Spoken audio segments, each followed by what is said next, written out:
program was recorded at the CSCMP Annual Conference in San Diego. I'm pleased to welcome Supply Chain Brain Editor-in-Chief, Russell Goodman. Hello. Joining us for a conversation today on the importance of the CT-PAT program to companies in the supply chain is Barry Brandman, President of Danby Investigations. Barry, welcome. Thank you, Russell. Barry, walk us through some of the advantages, the major advantages that you see to a company that joins the CT-PAT program. Well, the most important advantages, of course, that companies are going to be looking at will be financial and logistical. To begin with, companies that are certified members typically enjoy inspections that are significantly less than companies that are not certified members. And that equates to not only a significant savings in the costs of importing goods into the United States, but it also equates to companies being able to fulfill orders and contracts to their customers. In fact, that's such an important prerogative today that many of the biggest retailers in the United States are requiring companies that service them or provide goods to them to be a certified member in good standing, because there's far less risk of interruption to the goods flowing onto their shelves if there's any type of an operational or security threat that takes place in the United States or abroad.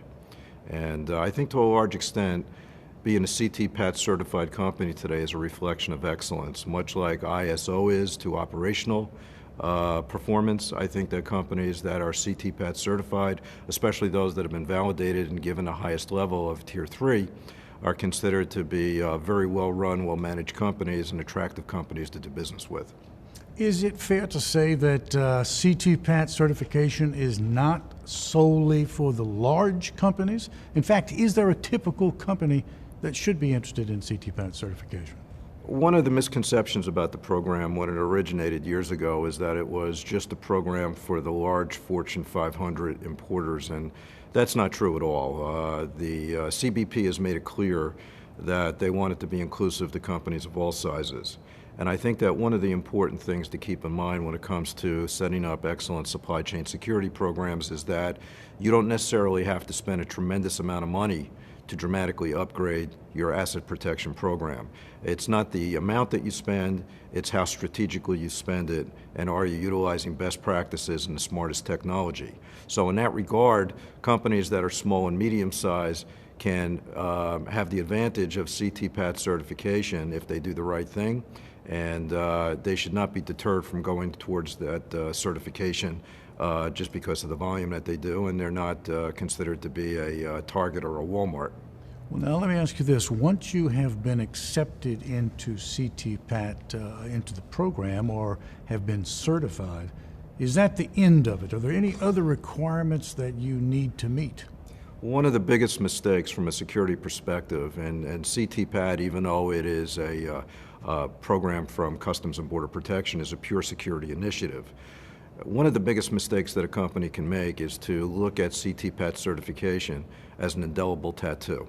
It's not something that's given to them and cannot be taken away. In fact, there have been hundreds of companies that have been suspended or expelled from the program, and many other companies have had their tier levels downgraded because of bad experiences or validations that didn't go well. This is a program that needs to be looked at like exercise. It's a journey, not a destination. Supply chain security is something that needs to be done right every day, every week, every year. It's not something that you do, look to get to a certain level, have that certification awarded to you, and then think your responsibilities are over. The way that CBP makes sure that companies adhere to their commitment to maintaining good ongoing vigilant security safeguards is through what they call validations. Validations, to a large extent, are audits that are conducted by a team of CBP supply chain security specialists, and they will conduct them domestically and internationally and evaluate your supply chain program. And if they find security deficiencies that are significant, you will be subject to punitive action, and it could very well jeopardize your membership in the program. We've been talking about certification in the CT-PAT program. Let's turn from that for just a moment and talk about vulnerabilities themselves in corporate supply chains. What do you see as some of the biggest vulnerabilities there, biggest problem areas? To begin with, and I think we're in a position to benchmark this quite extensively because we do supply chain security audits both domestically and throughout the globe. And we've seen the good, the bad, and everything in between, is that many companies operate under the illusion that their supply chain security program is far better than it actually is. They're going on questionnaires that have been filled out by foreign entities or consolidators, freight forwarders, and they take these answers as being always truthful and accurate. In many cases, there's a huge gap that exists between what companies claim they do and what actually takes place. And when we go out to these locations, in many cases, to verify the vigilance and the effectiveness of their supply chain security program, we find significant gaps. And some of the gaps could well be exploited and end up with having a weapon of mass destruction smuggled aboard a shipment that's coming to the United States. So I think that companies should never just take at face value what the individual vendors and suppliers and their own remote facilities claim that they're doing.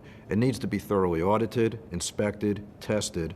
You need to identify and flush out your weaknesses and vulnerabilities on an ongoing basis, constantly strive to improve your program, and be proactive, not reactive, if you want to maintain your membership in the program and truly protect your company from having your goods tampered with or having, as I say, a weapon of mass destruction, whether it be conventional, chemical, biological, or nuclear, smuggled into your container. That's a nightmare scenario for companies in the supply chain. Sure. What single piece of advice or takeaway would you give to a viewer who is seriously concerned about protecting the security of his company's supply chain? I think the biggest danger that a company can have is a false sense of security, which oftentimes is preceded by executive complacency. And the reason that oftentimes will exist, and we find it, is because they will say that their experience is that they've never been victimized. And consequently, they equate the fact that they have not had a bad experience, a catastrophic security event, and they construe that to mean that their company has an excellent supply chain security program. That's not always the case. There's not always a connect there. It may simply be is that their company has not been targeted yet. And the last time that we had a situation that a company told us they thought they had an excellent program, once we went in and conducted an audit, we found no less than 22 or 24 major areas of significant deficiencies that existed in their supply chain program. Fortunately, we were able to identify and remedy them before someone had the opportunity to exploit them and cause them tremendous financial cost and possibly jeopardize their CTPAT certification. So you want to be very realistic, never become complacent and assume that your program is great just because you haven't had a major disaster, and constantly be proactive in looking for ways to implement smarter best practices and strategically utilize security technology so that your supply chain truly is improving as time goes on. Well, that's an interesting cautionary tale that probably everybody ought to be taking to heart. Barry, thank you so much for joining us today. Thank you, Russell. That's Barry Brandman, president of Danby Investigations. He's speaking with us today about the importance of the CTPAT program to companies in the supply chain.